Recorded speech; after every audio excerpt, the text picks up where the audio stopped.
Okay. So, we were in, and I kind of saw some things as we were trying to promote, the album and all of this other stuff. When I would go into cities for promo, you know what I'm saying? The signage wasn't up in the front. You know what I'm saying? They would have stuff. We would get into cities and people weren't ready for us to come sign autographs. There were no lines back there. I don't know who the promo guys were in these cities, but they weren't doing their job. I forget what movie I was watching, but it was something to do with the music industry, and I could totally relate to what was going on because they would get to these cities and there was nobody there at the record stores for the signage. You know what I'm saying? So basically, it sounds like you weren't the issue. It was the team. It was the team around you, because I want you to also talk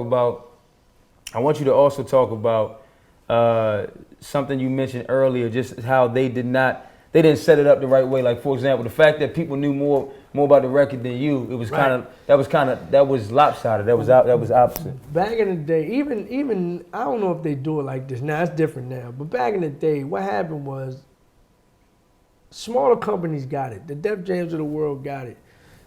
But record companies like this, like Universal, these large record companies, again, throw it up against the wall, see if it sticks.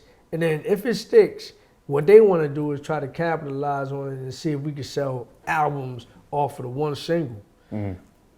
It's flawed. You got to get in order for people to buy you, even though people were buying more records back then, people bought the artists though. They didn't buy the albums. And what I mean by that is, you could sell 1 million copies. You could sell all these units if you mess with the artist. Exactly. You know what I'm saying? And if the music is great because as a bonus to you messing with the artist, then it's a win-win. But if people don't know who the artist is, they may go buy that single for a little bit, but they're gonna want more because they don't know who you are. Exactly. You know what I'm saying? And it takes time for you or for the record company or your management or your team to set the artist up so that people feel comfortable with buying the artist.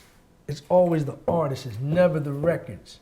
You see what I'm saying? And why I have so much respect for people, the records are a bonus to the artist. They're a part of it. And the reason I got so much respect for people like you that came over the industry that during that time is you didn't have. Can you imagine if then you had social media so you could make your own introduction to the people? I'd have been out. You didn't have that time. You didn't have that, so you had to kind of rely on. I had to rely on my team, management, which I'll take onus for that because my management was my people's.